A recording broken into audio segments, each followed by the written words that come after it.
All right, let's get started. I know everybody's busy. And I'm just going to share my screen just to talk through a few notes, but this meeting we will be mostly practicing and less me talking. Hooray! So let's see where we go. Here, this one.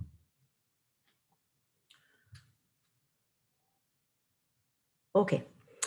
So, haha, my joke. Are we there yet?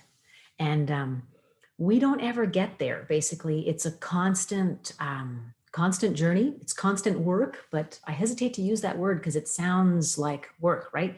So it's constant practice, constant errors recorrecting with compassion so that it doesn't feel punitive like work. I'm still explosive a lot in traffic and all sorts of things. I feel terrible when that happens, and I forgive and try again, basically. And each time you come back to the practice compassionately, it gets easier. So we're going to review the key ideas first. We talked last week about the mindful body, mindful listening, the breath, as well as a body scan for tension. We're going to take a look at that as well. We're also going to explore a few new anchors this week: thoughts and emotions, heartfulness, gratitude. So we'll see what we get through today. Maybe we'll save some of those for our next meeting. And then I'll leave some time for talking if you have any questions or anything like that. Okay, so just to review key ideas: mindfulness is the capacity to be fully present with our actual moment-to-moment experiences with compassionate attention and without trying to change anything. This work is not a replacement for appropriate discipline, appropriate HR practices in the workplace. So I had a question, for example, in one of my meetings. Hang on, I've got a visitor. Hello, I'll have to call you when I'm done. I'm in this workshop now. Yeah, no okay, problem. Take care. Nice to see you. Okay, bye. So I did have a question in a workshop I gave last week about how this work can be helpful to me in stressful situations at work, like to handle interpersonal conflicts. And of course, from a mindfulness, from a meditator practitioner standpoint, we are responsible for our feelings. So if somebody gets you riled up, it's actually, we've allowed ourselves to be riled up by someone else's behavior. We've allowed ourselves to be provoked by not responding as skillfully as we wanted. So that's where the meditation angle comes at it, but it can't replace HR practices for solving workplace problems. However, it can work in conjunction to bring relief and resolution. Oops. I want to get back to this slide. One important thing I want to reiterate from last week is this contemplative practice. It comes in all cultures. We've had it for a long time, all over the planet throughout history. So if you find this practice helpful, adapt it to suit your needs, your background, your traditions, because there is a place for it. What are we training? Physical and mental discipline. So we need diligence to develop some traction, and we don't need to suffer to make that happen. This is not training for a marathon. If you want it to be, you can go there and you get a lot of extra benefits, but it doesn't have to be that to be meaningful, to bring you mental health relief and support in your life. And you'll remember that last week we explored, what do I feel? What am I thinking? What are the sounds that my body's making? What are the sounds around me? So we explored these many things, and we're going to do a few more anchors today. Here's another visitor. Okay. Alrighty. I'm just going to stop the screen share and let's see if everything's still working.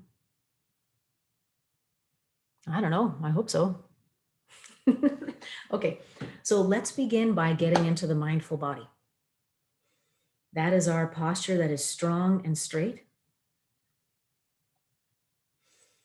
We're going to visualize something strong and straight in nature, like a mountain or a tree.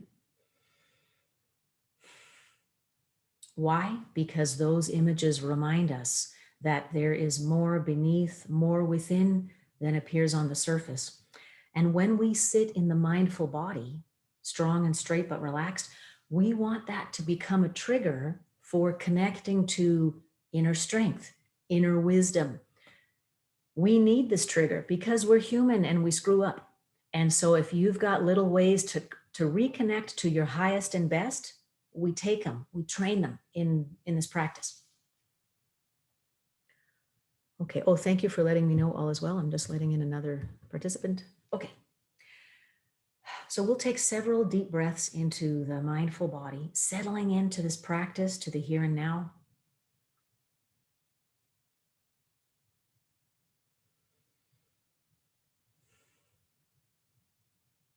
Listening for the sounds within our own bodies to help us quiet down from a busy morning, to help us prepare for a busy afternoon.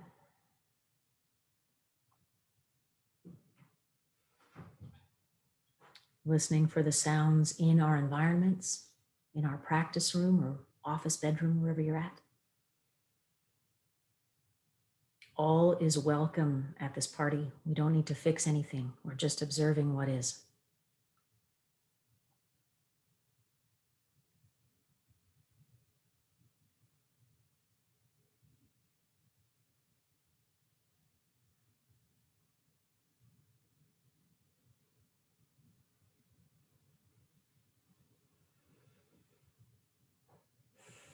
Stretching out our mindful ears even further. What else is going on in our homes or offices?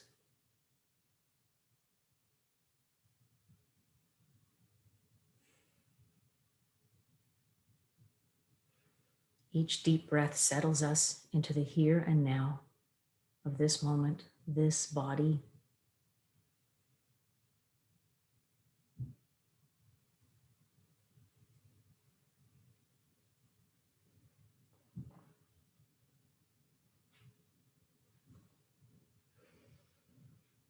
Noticing how you feel.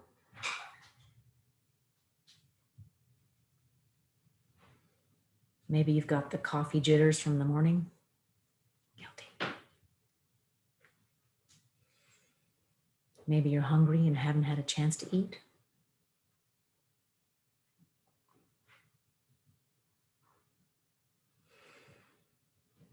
Maybe your tummy's gurgling.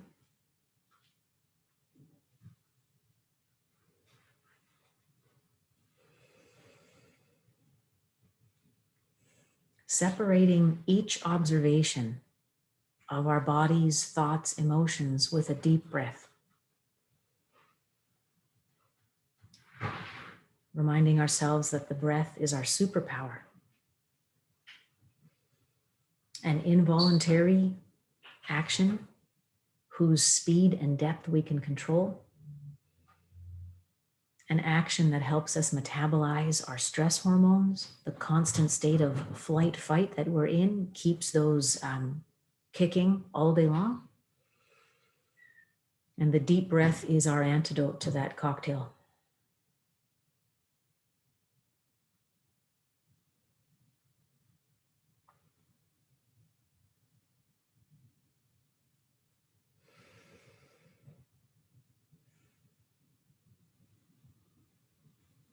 And now moving into our final anchor.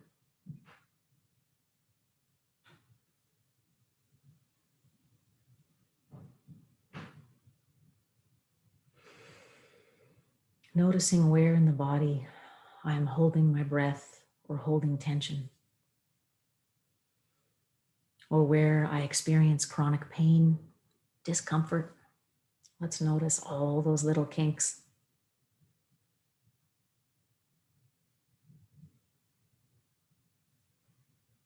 Relaxing the belly with a breath.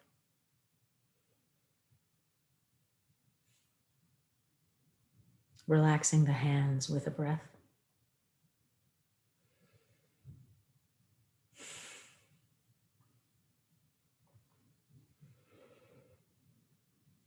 Releasing the spine and shoulders with a deep breath.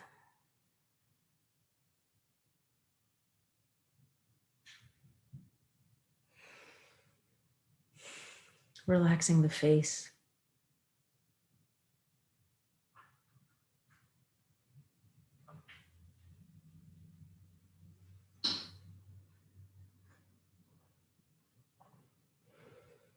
all the while moving between our anchors of breath, body,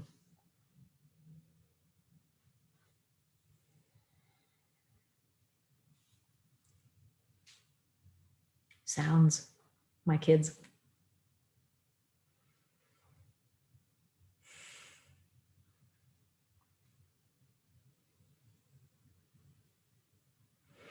Eyes open or closed, whatever's comfortable for you. In my case, I better keep eyes open so I can let in our participants. I'm sorry that I was late to let in Christy there.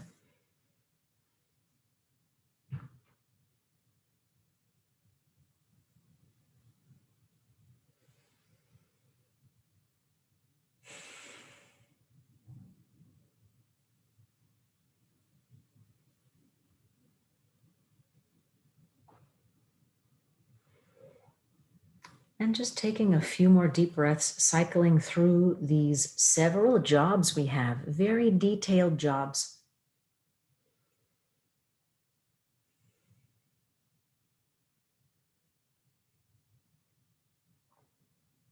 If you want to sit with one, great. If you pop around because you get bored quickly, great. Whatever works.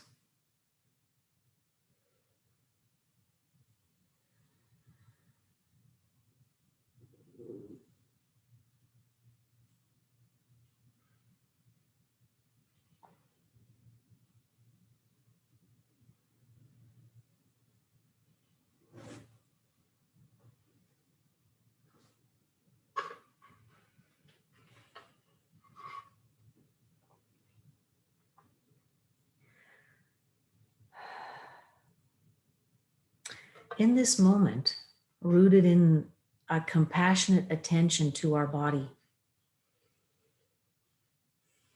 we create a safe space to invite in our thoughts and emotions for observation. These can be very painful thoughts and emotions: regret, worry, obsession over failure, grief, loss. They can be more casual thoughts and emotions: I'm bored, I'm hungry, spacing out, fantasizing. It is all welcome. We are only the watcher and the listener. At this point in our practice, let's invite in the thoughts and emotions that pull us away from the present moment. Our new job is to give those a label. So let's sit together for a couple minutes with one label, and that is going to be past, present, future. As we sit in practice with our several anchors, pay attention to your thoughts and give each one a label and allow it to move on, coming back to the job of observing the body. Guaranteed, we will be hijacked again. Observe, label, and continue. Now, all the while, I have another little job, and it involves this awesome kalimba. I am going to play some tones while we practice.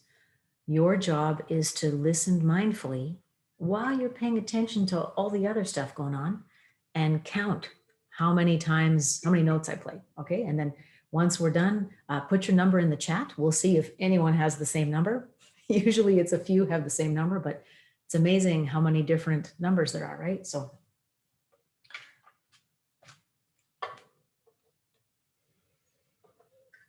we'll just get back into the mindful body, settling into the breath, releasing the belly, releasing the face.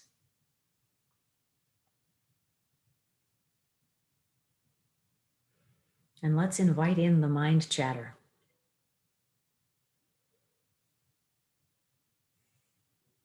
Where do my thoughts and emotions go when I'm not paying attention? These reveal a lot about who I am.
As we continue to practice, if you experience feelings of relaxation or deep calmness, etch them into your mind, reminding yourself that we can have this anytime we choose.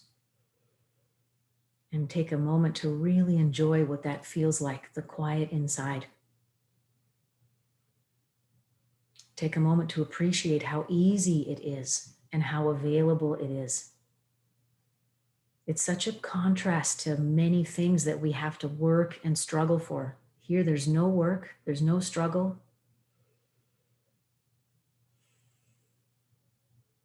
We receive, just like the breath, what's easily available when we choose to receive it.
Let's add another anchor to this practice of past, present, future. Let's give our thoughts a label now, as well as a time category. Planning, worrying,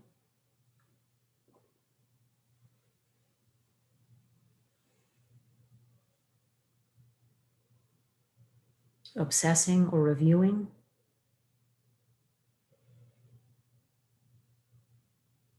spacing out, fantasizing.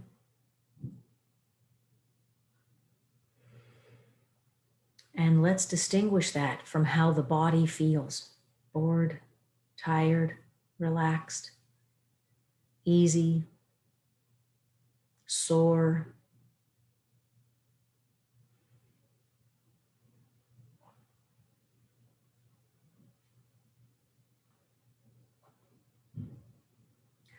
Let's also distinguish that from the emotions.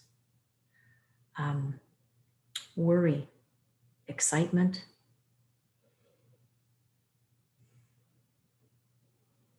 ease, peacefulness,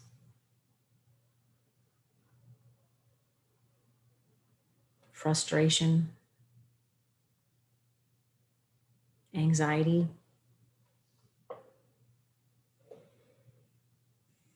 Now, if you've got all of that going on all at once, welcome to the club.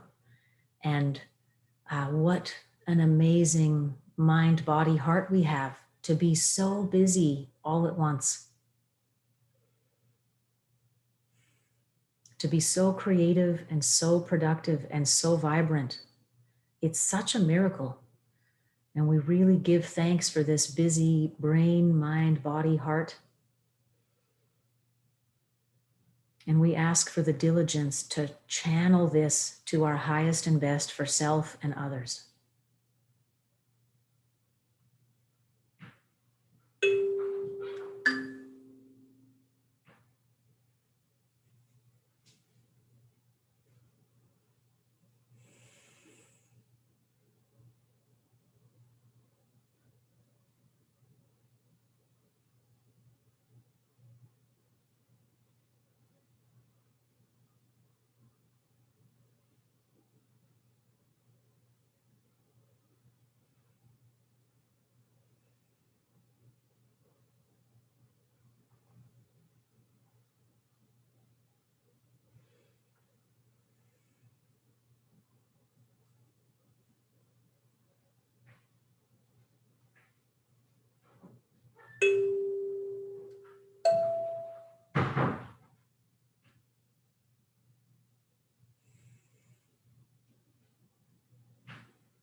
noticing all the stuff that's going on. It can make us hold our breath, so make sure you're still breathing.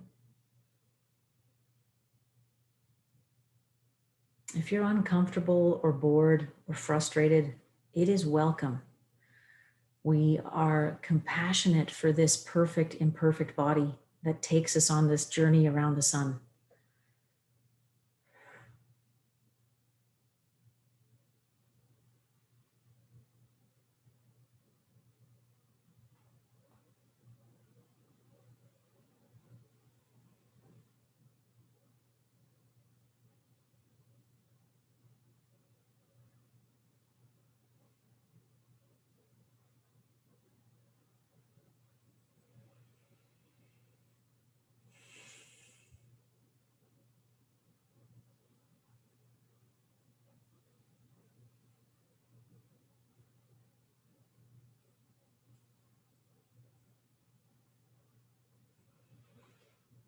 And let's take a few more breaths in silence together to bring our practice to a close.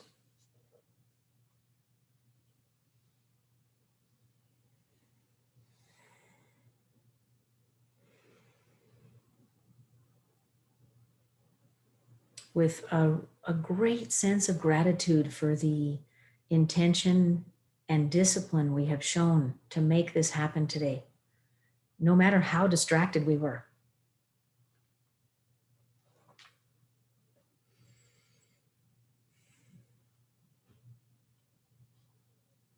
Okay, and let's bring our attention back to center.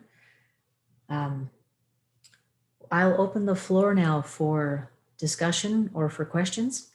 And if you guys want to speak or enter in the chat how many times I played notes on the kalimba, we'll see who's right. Whoever's right gets a cookie. I rarely remember how many times I did it. I counted 14 too, says Maribel. 9? Okay. I totally lost count. Yes, me too. And so you know what I do while I'm doing that, I write down. I have like a little tally, 1, 2, 3, 4, 5. I do that because I can't remember. And yeah, I think I got 14 as well. Um, Sometimes I played it quietly because maybe I didn't strike it hard enough to ring. So maybe you didn't hear, everything. I don't know. Um, there's no right and wrong. There's no contest here. However, if you are introducing a practice to a group of very competitive people or really busy boys, this is the one exercise I can use in a classroom of young children where there's a lot of impulse and like behavior issues. Um, so this is the one exercise where all the loud, busy boys are silent and focused. And it's very exciting for teachers and also for the boys too. This is a fun one for the workplace and for family. Okay, so we have covered in today's workshop, we have covered um, the basic senses of mindfulness practice. We've done a little bit of gratitude and heartfulness work. That's not traditional mindfulness, but that's what I'll be covering next week. Like traditional loving kindness meditation, heartfulness, gratitude, those types of visualizations. So we are finished working with the senses. These are all of the sense anchors that we'll do in this practice. Um, there are some others that are fun for family, however, like mindful eating or mindful moving, mindful walking. The mindful eating is great for kids because you slow down and really experience a strawberry, like hold it in your mouth, don't chew. Perhaps we can try something like that during a meeting. We have 2 more meetings. So if that's the case, I'll contact the organizer and prepare by asking everyone to have their lunch handy or something like that, and then we can experiment with mindful eating. I would like to open up the floor for questions if anyone has anything they would like to ask.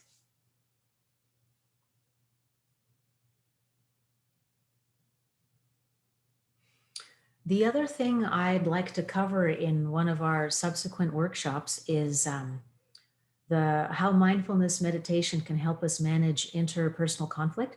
And so that does go into visualization. We sit and visualize a conflict and responding skillfully to it. We visualize not getting inflamed with hot emotions, or if we have the emotions, we visualize breathing through them and responding skillfully to people who provoke us. So that if that is of interest, we will definitely pick that up either next time or the fourth workshop. Another question I'd had from a previous workshop this week was, how can I introduce this to my family? So I have covered a couple ideas we can use with the listening and the eating. However, the number one recommendation for introducing mindfulness to your families is to develop your own personal practice first. And that's because kids can smell BS. If something's applied top down to make them behave better or to have closer family time, they will poo-poo it instantly. And so spend some time developing your own practice so that you can respond to them pushing your buttons more skillfully when you try to introduce a practice. And the other thing I'd recommend is build in some mindfulness observation into your family activities. So for example, if you take a walk together, you can, stop and ask, listen for birds. How many different types of birds do you hear, or how many different bugs do you see? Really depends on the age of your children. You can tailor it appropriately according to your family activity. Okay, super. I don't have any questions here, so I guess we can wrap it up for the day. And thank you so much for joining me today. It is my great honor to be here and to share this work with you. And I invite you to join our Sunday meditations or to contact me anytime with any other questions you have. I can direct you to specific resources that might address your own interests and intentions. Okay, chat looks good. Thank you so much, everyone. Thank you for coming. All the best. Have a great week. Bye-bye.